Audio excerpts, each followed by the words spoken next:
Committee के सदस्यगण आप लोगों का कोट कोट धन्यवाद दे रहे हैं कि आप इस धूप और गर्मी में भी बड़ी निष्ठा से श्री राम कथा का श्रवण कर रहे हैं और कथा का आनंद ले रहे हैं।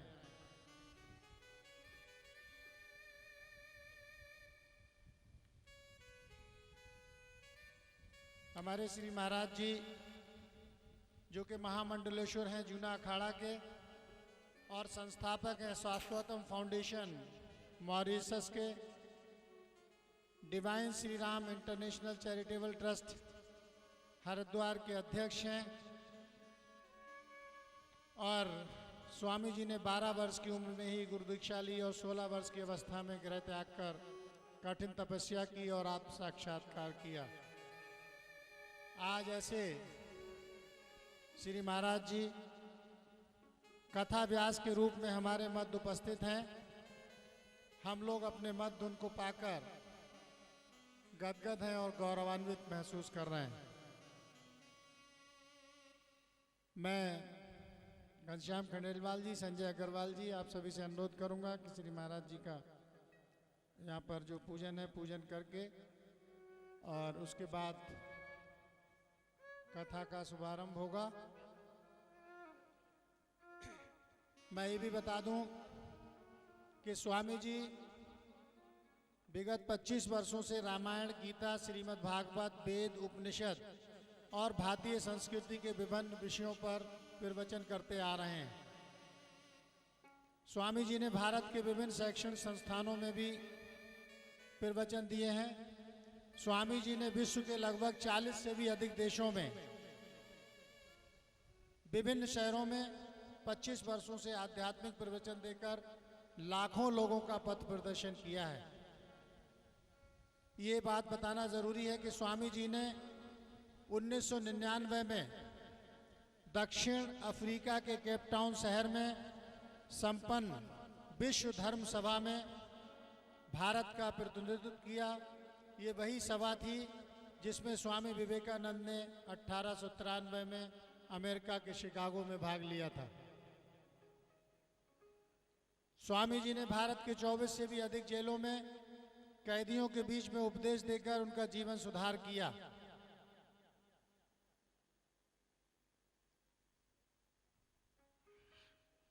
हमारे इस कार्यक्रम के मुख्य संरक्षक श्री गिरधर खंडेलवाल जी हमारे बीच में मौजूद हैं। मैं उनसे चाहता हूं कि महाराज जी का माल्यार्पण कर आशीर्वाद प्राप्त करें। संजय अग्रवाल जी भी माल्यार्पण कर आशीर्वाद प्राप्त करें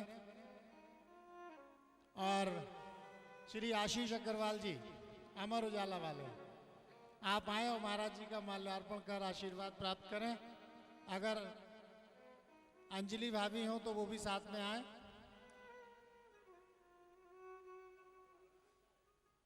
श्री हरि बाबू खंडेलवाल जी, राजीव गुप्ता जी,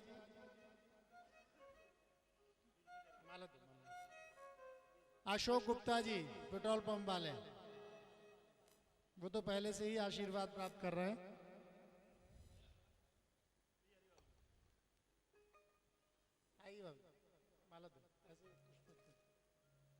राजीव गुप्ता जी, भाभी जी हो तो उनको भी बुलाइए।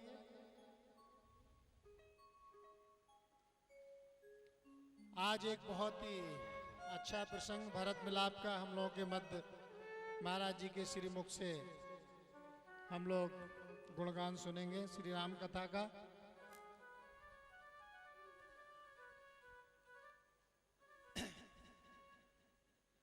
इस श्री राम कथा में हम आभार प्रकट करते हैं पूजा सेवा संस्थान रजिस्टर बरेली, श्री त्रिवटीनाथ मंदिर कमेटी बरेली, अखिल भारतीय श्री राधा माधव संकीर्तन मंडल बरेली के इन संस्थाओं के सहयोग से आज इस श्री राम कथा का आयोजन किया गया है।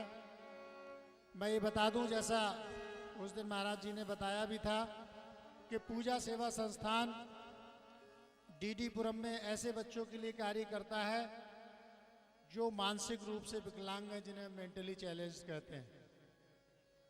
और उनके लिए बहुत अच्छी प्रकार से उनको किस प्रकार से समाज में रहना है, किस तरह से उनको अपने माँ बाप के साथ और बाकी समाज में उठना बैठना है, इस तरह की शिक्षा उनको देता है।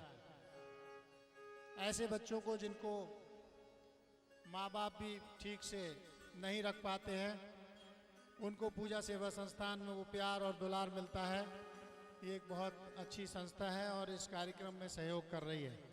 इसके अलावा श्री तिरुवटीनाथ मंदिर कमेटी, अखिल भारतीय श्री राधा माधव संकीर्तन मंडल बरेली, इन दोनों संस्थाओं का भी सहयोग है। और divine Shri Ram international charitable trust Haridwar के तत्वाधान में ही कथा हो रही है।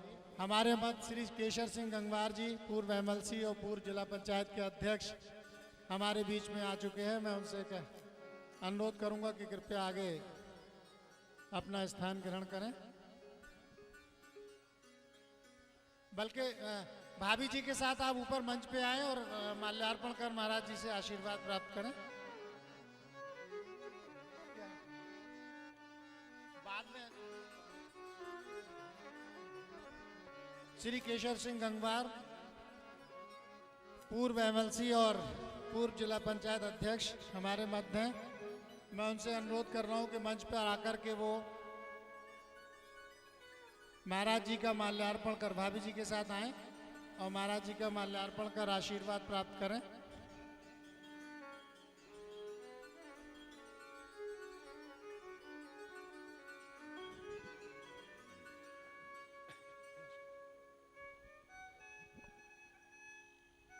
आज इस श्री राम कथा में 8वां दिन है और भरत मिलाप का प्रसंग श्री महाराज जी के श्री मुख से हम लोग सुनेंगे। और कल कथा का अंतिम दिन होगा, जिसमें नवदा भक्ति, राम हनुमान मिलन, राम राज्याभिषेक।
जन जन के सुख जगत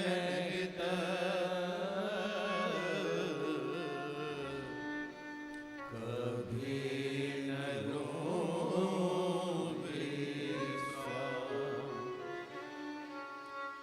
व्यासाय विष्णुरूपाय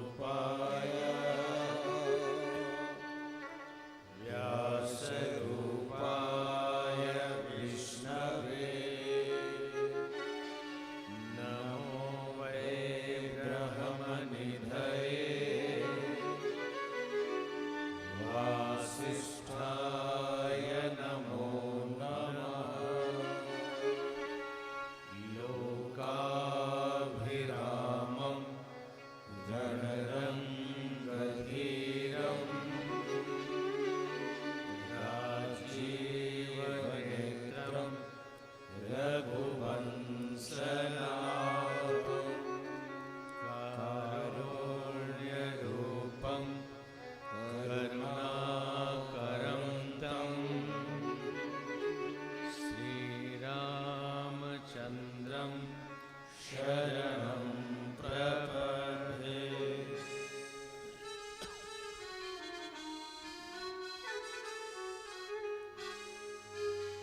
पुनि मन बचन करम रघुनायक।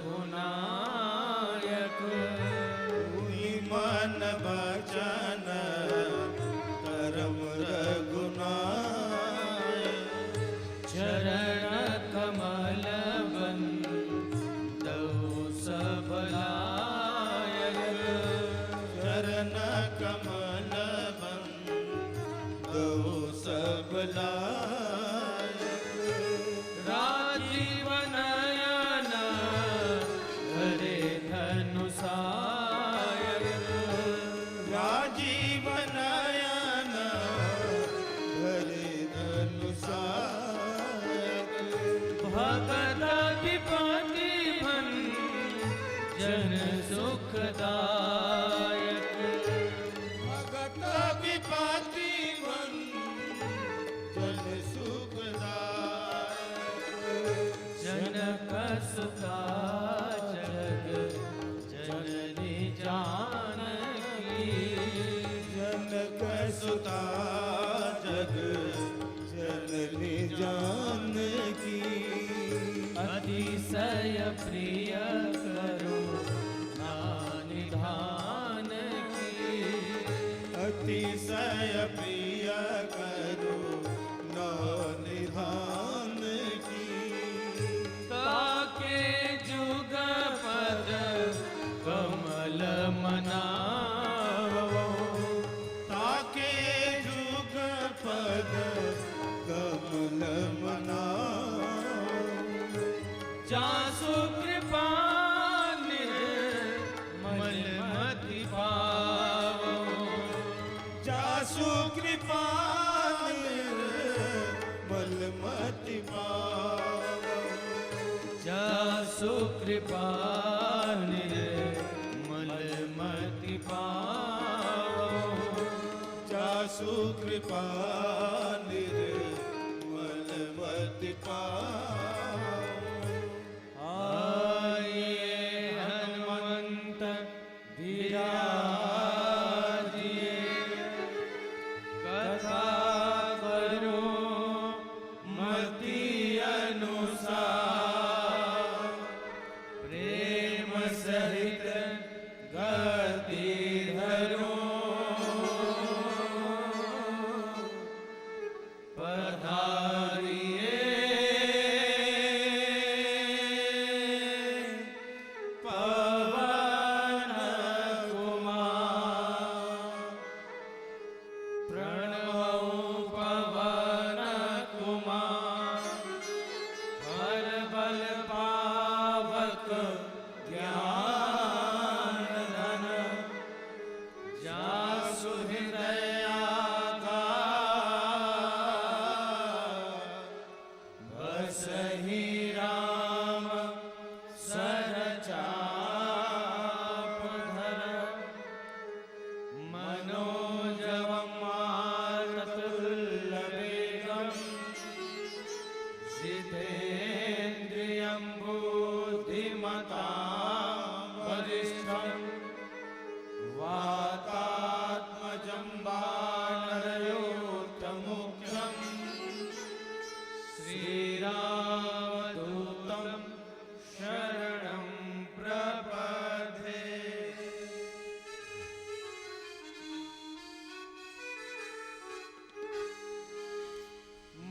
महावीर विनय बहु हनुमान। महावीर विनय बहु हनुमान।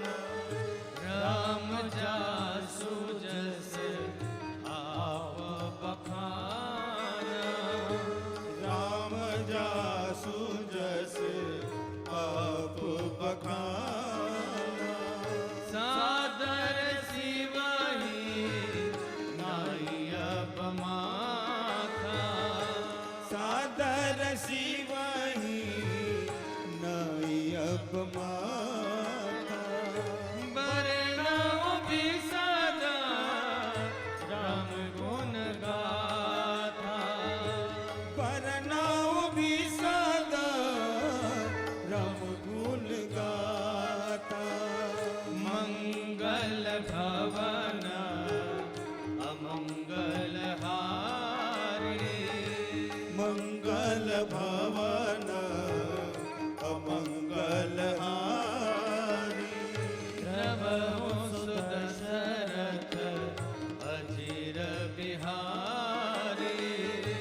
द्रवहु सुदशरथ अजिर बिहारी मंगल भवन अमंगल हारी मंगल भवन अमंगल हारी द्रवहु सुदशरथ अजिर बिहारी द्रवहु सुदशरथ अजिर बिहारी मोर सुधारि सो सब भांति मोर सुधारहि सो सब भांति जासु कृपा नहीं कृपा अभाति जासु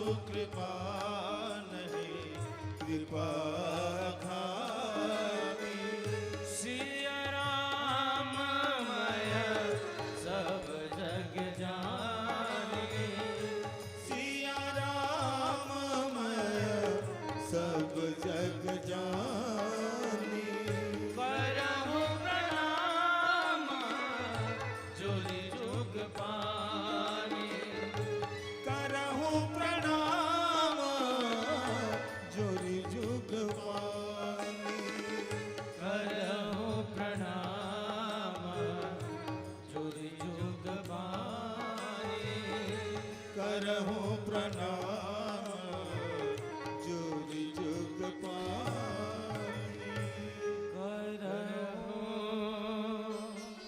प्रणाम जोरि जुग पानी।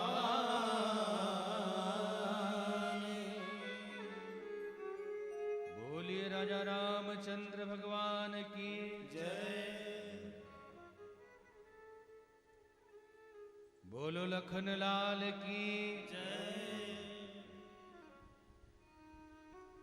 उमापति महादेव की पवन सुत हनुमान की गोस्वामी जी महाराज की सदगुरुदेव भगवान की त्रिवटीनाथ महादेव की बोलो भाई सब संतन की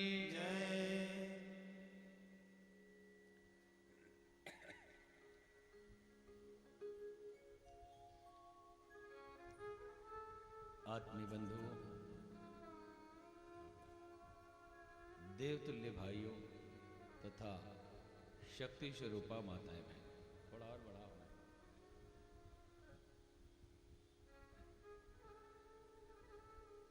कल भगवान का वनवास हुआ, केवट प्रसंग तक सुनाया गया। भगवान वहां से आगे बढ़े, गंगा जी को नमन किया, सीता मैया ने गंगा जी का पूजन किया और वरदान मांगा कि देवर और पति सहित सकुशल लौटकर हम आ जाएं, और गंगा जी से आशीर्वाद भी मिल गया। प्राणनाथ देवर सहित कुशल कौशला आई। गंगा जी का आशीर्वाद मिला। गंग वचन सुनि मंगल मूला, मुदित सिए सुरसरी अनुकूला।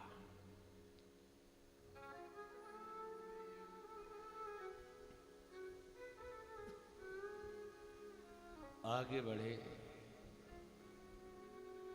त्रिवेणी संगम पे पहुंचे।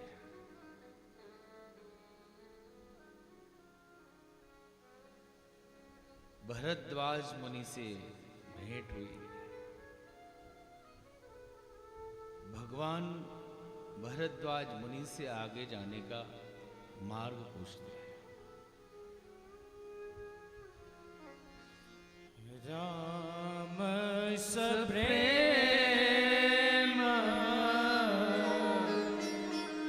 कहूँ मोनि पाए। राम सप्रेम कहूँ मोनि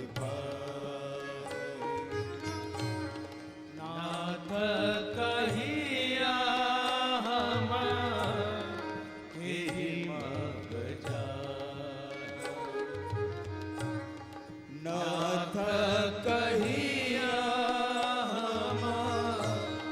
के मग जाई। मुनि मन बिहासी राम सन कहाई। मुनि मन बिहासी राम सन कहाई। सुगम सकल मग तुम काहू आई। सुगम सकल मग तुम काहू आई। बस प्रेम कहूँ मोनि बात। राम सप्रेम कहु मोनि बात। प्रेम पूर्वक राम जी भरद्वाज मुनि से कहते हैं कि नाथ कहिए हम के ही मग जाए। हे नाथ, आप कहे हम किस मार्ग से जाएं। मुनि हंसकर कहते हैं कि आपके लिए तो सब मार्ग सुगम है। आप जिस मार्ग से जाना चाहें आपके लिए खुला है। भरद्वाज मुनि ज्ञानी थे। भरद्वाज मुनि बसहि प्रयागा, तिनहि राम पद अति अनुरागा। तापस समदम दया निधाना, परमारथ पथ परम सुजाना। कई संत कहते हैं, थोड़ा और बढ़ाओ, कि भरद्वाज मुनि से क्यों पूछा। भरद्वाज मुनि से भगवान श्री राम ने मार्ग क्यों पूछा, किसी और से क्यों नहीं पूछा। जीवन में मार्गदर्शन उसी से लेना चाहिए जो पूर्ण है। आध्यात्म क्षेत्र के 3 मार्ग माने जाते हैं, ज्ञान, कर्म और भक्ति। जो इन तीनों के संगम पे बैठा हो उसी से मार्गदर्शन लेना चाहिए। भरद्वाज मुनि प्रयाग में बैठे हैं, त्रिवेणी संगम पे बैठे हैं, इसलिए भगवान श्री राम ने उनसे मार्ग पूछा। क्योंकि ये जो त्रिवेणी है, राम भगति जहां सुर सरी धारा। गंगा जी साक्षात भक्ति स्वरूप है। कर्म कथा रवि नंदनी बन। यमुना जो है वो कर्म है और सरस्वती स्वयं ज्ञान स्वरूप है। तो जो ज्ञान, कर्म और भक्ति के संगम पे बैठा हो, जिस मार्गदर्शक के जीवन में तीनों योग पथ परिलक्षित होते हो, उसी से मार्ग पूछना चाहिए। भक्ति का अर्थ है ईश्वर के प्रति अपने संपूर्ण अस्तित्व का समर्पण। हम अपने आप को भुला दें, उसके मार्गदर्शन में चलें, उसके यंत्र बन के चलें, यही भक्ति है। ठाकुर रामकृष्ण परमहंस से किसी ने पूछा कि ठाकुर भक्ति कैसे करें, तो उन्होंने कहा कि तुम जो हो वही हो जाओ। तो हम क्या है, आज की दृष्टि से, आत्म तत्व की दृष्टि से आपकी परिभाषा नहीं की जा रही। उन्होंने कहा अभी जो व्यवहार हो गया है उसकी चर्चा हो रही है। आज आदमी भिखारी हो गया, कभी दुकान मांगता है, कभी मकान मांगता है, कभी व्यापार मांगता है, कभी पुत्र मांगता है। तो ठाकुर कहते हैं कि जब मांग ही रहे हो तो थोड़ी अधिक मांग लो, भिखारी ही बनना है तो क्या छोटा भिखारी बनना है, ईश्वर को ही मांग लो, भक्ति हो जाएगी। या तो मांगो ही नहीं, और मांगना है तो पूरा ही मांग लो, यही भक्ति का रहस्य है। आधी अधूरी वस्तुओं को नहीं मांगी। एक जगह मेला लगा था, मेले में बहुत सारी सामग्री रखी थी और छूट ये थी कि जिस वस्तु को भी आप स्पर्श करेंगे वो आपकी हो जाएगी।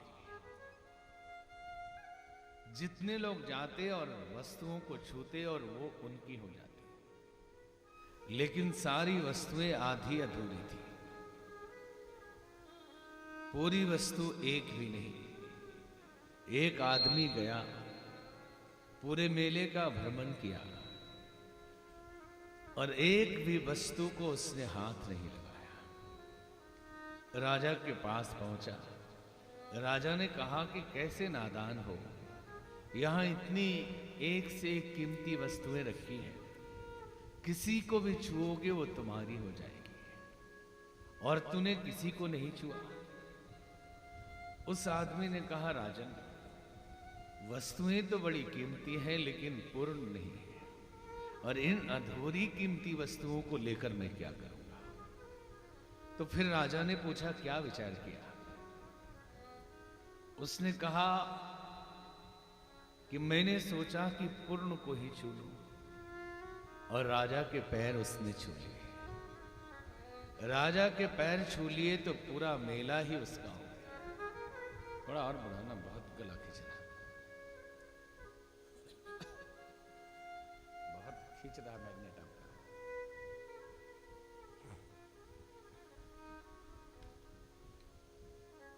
राजा को छूते ही सारी मेला की सारी सामग्री उस व्यक्ति की हो गई।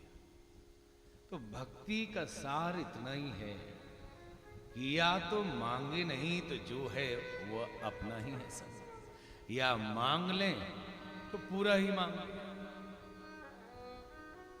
अपने क्षुद्र अहंकार का विसर्जन, ये रहस्य समझ लेना कि सृष्टि में कर्ता ईश्वर है। चाहे हम कितने भी मेहनत करें, दिमाग लगाएं, पुरुषार्थ करना चाहिए, अच्छी बात है, लेकिन भक्ति अगर समझनी है या भक्ति करनी है तो कितना भी मेहनत करें, उस मेहनत के पीछे जो अदृश्य शक्ति है, परमात्मा है, इस रहस्य को समझ लेना चाहिए कि हम कुछ भी कर ले, करता वही है, उसके किए बिना कुछ नहीं होने वाला। फिर हमारे करने, मेहनत करने या कुछ विशेष प्रयत्न करने का अहंकार हमें लेने की भी जरूरत नहीं। प्रभु ने जो किया अच्छा है। समर्पण कर सके तो ईश्वर की सारी विभूतियां हमारी अपनी है, ये भक्ति है। और कर्म योग का मतलब ये है, इसमें भी बहुत भेद नहीं, यहां भी समर्पण का ही खेल है। भगवान के स्वरूप को मानकर हम समर्पित होते हैं, उनसे प्रेम करते हैं, श्रद्धा रखते हैं, ये भक्ति है। लेकिन हर कर्म को ईश्वर के लिए समर्पित करके करते हैं, ये कर्मयोग है। बिना कर्म किए कोई यहां जी नहीं सकता। चलना पड़ेगा, सांस लेनी पड़ेगी, भोजन करना पड़ेगा। तो चलते चलते, बर्तन धोते धोते, नौकरी करते करते, व्यापार करते करते, यदि ये भाव रहे ये सृष्टि ईश्वर की है, ये पूरी विश्व वसुधा परमात्मा का बगीचा है और हम उसी के निमित्त ये काम कर रहे हैं। न केवल दूसरों के लिए किया गया सेवा कार्य, बल्कि हमारे जीवन शरीर की घटना भी, यदि हम भोजन कर रहे हैं, ये भाव रहे कि प्रभु को ही खिला रहे हैं। इस शरीर में भी तो वही बसता है। यदि कर्म के फल को समर्पित करके मेहनत से कर्म किया जाए तो कर्म आसक्ति नहीं बनता, परिणाम लाना है। समस्या आज ये है कि हिंदुस्तान में लोग आसक्त उपेक्षा करके कर्म करते हैं। अरे हो जाएगा, देख लिया जाएगा, कर रहे, चलता है। और पश्चिम के देशों में आसक्ति से कर्म करते हैं, इतना ही कर्म करते हैं कि कर्म में ही लीन हो जाते हैं। ये दोनों अति जो है, दोनों ये ठीक है। कर्म की योजना बनाई जाए। कई लोग कहते हैं कि यदि आप कहें कर्मण्येवाधिकारस्ते मा फलेषु कदाचन, कि फल की इच्छा न रखो, कर्म करो, तो कर्म ही कैसे करो? फल की इच्छा ही न हो तो कार्य के लिए प्रेरणा कैसे मिले? फल की योजना जरूर बनाई जाए, पुरुषार्थ और मेहनत पूरी की जाए। अगर लगन से काम हुआ है तो परिणाम भी उचित ही आएगा। असफलता केवल यह सिद्ध करती है कि सफलता का प्रयत्न पूरे मन से नहीं हुआ है, ठीक से काम नहीं हुआ। मेहनत करने के बजाय हम परिणाम को लेकर डूबे रहते हैं। क्या होगा पता नहीं, ऐसा होगा वैसा होगा। मेहनत तो करिए, अगर मेहनत ठीक है तो परिणाम भी ठीक ही होगा। यही कर्म है। हमने सुना कि एक जगह एक संत पेड़ के नीचे तपस्या कर रहे थे। तपस्या करते करते इतनी शक्ति उनके अंदर आ गई कि एक दिन एक चिड़िया ने कुछ तिनके गिरा दिए और इन्होंने क्रोधित होकर देखा, चिड़िया जलकर भस्म हो गई। उन्हें अहंकार आ गया कि मेरे अंदर इतनी शक्ति आ गई कि मेरे देखने से चिड़िया भस्म हो जाती है। उस दिन भिक्षाटन के लिए गए, एक गृहस्थी के दरवाजे पे आवाज लगाई, भिक्षाम दी। आवाज आई, स्वामी जी थोड़ी देर इंतजार करिए, आ रही है। आधा घंटा हो गया। आधे घंटे के बाद घर की गृहिणी अनाज लेके आई। बाबा एकदम आग बबूला हो कि मूर्ख, नहीं जानती मैं कौन हूं, मैं कितना बड़ा संत हूं, तुम्हें पता है? तो उस महिला ने कहा, बाबा यहां कोई चिड़िया नहीं जो आपके देखने से भस्म हो जाए। अब बाबा को बड़ा आश्चर्य हुआ। कहने लगे, आपको कैसे पता चला कि मैंने चिड़िया को भस्म किया? मैंने तो अकेले में चिड़िया को भस्म किया था। ये दिव्य दृष्टि आपको कहां से मिली? कौन सी साधना करती है, कौन सी तपस्या करती है? हाथ पकड़ के अंदर ले गई, ले जाके दिखाया। बूढ़े सास ससुर और अपाहिज पति, यही मेरे आराध्य हैं, इन्हीं की पूजा करती है। और जब आए तो इन्हीं की आराधना में लगी हुई थी और इसी से मुझे ये दिव्य दृष्टि मिली है। हमारा किया गया हर कर्म योग बन सकता है यदि समर्पण भाव से किया जाए। कार्य कर्तव्य भाव से होना चाहिए, उसके लिए बदले में कुछ चाह न हो। कोई वृद्ध सड़क से गुजर रहा है, हमने सड़क पार करा दी और उसने वो भूल गया, धन्यवाद नहीं बोला, और हम दुखी हो गए कि कैसा आदमी है, हमने सड़क पार कराई, इसने धन्यवाद तक नहीं कहा। 99% लोग इसलिए दुखी हैं कि जिन कर्मों और कर्तव्यों को करते हैं उसके प्रति बदले में एहसान चाहते हैं कि हमने किया और उसने कुछ नहीं। आपने एहसान के लिए कर्म किया था या कर्तव्य के लिए किया था? आपने कर्म कर दिया, उसी की खुशी और उसी का आनंद क्या कम है? आपने किसी की सेवा कर दी, किसी का सहयोग कर दिया, जो आपको आत्म शांति मिली, उससे बढ़ के उसके द्वारा दिया गया धन्यवाद नहीं हो सकता। लेकिन हम चाहत आशा लिए बैठे रहते हैं। ये कर्म योग है और ज्ञान योग।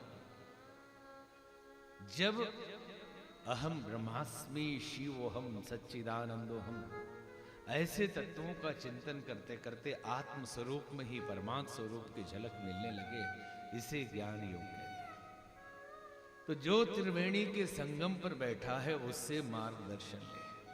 भगवान राम ने भरद्वाज मुनि से आगे जाने का मार्ग पूछा और उन्होंने 4 शिष्य बुलाए 50 दौड़ के आ गए। 4 को उन्होंने भेजा। कई बार लोग कहते हैं कि 4 ही क्यों भेजे?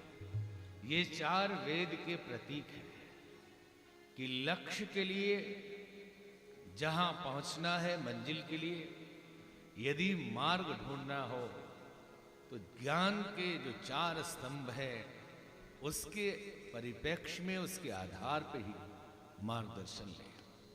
4 वेदों को ही भेजा भगवान को आगे ले जाने के लिए। प्रभु आगे गए। आगे बढ़ते बढ़ते रास्ते में बहुत कोल भील मिलती थी, क्योंकि भगवान ने जटाजूट बना ली, बड़गद का दूध मंगाया, मुकुट उतारा, केस में लगाई और जटा बना दी, वस्त्र उतारे, वलकल वस्त्र पहन के आगे जा रहे। बहुत सारे कोल भील मिलते हैं, बनवासी लोग मिलते हैं। कई बनवासी माताएं देख के सोचती हैं कि ये बनवासी हो नहीं सकते, क्योंकि ये इतने सुंदर है, ये जटाजूट इनका बनावटी लग रहा है, ये असली हो नहीं सकता। ये रूप, ये सौंदर्य किसी राजा का है, किसी राजकुमार का है, किसी बनवासी का नहीं हो सकता। अगर ये वन में आए हैं तो इनके माँ बाप कैसे होंगे जिन्होंने वन में भेज दिया। सब अपने पास बुलाते हैं कि आप हमारे पास आइए, हमारे यहाँ का फल खाइए, जो भी उपलब्ध है वो देते हैं। आपको भोजपुरी में एक भजन सुनाते हैं।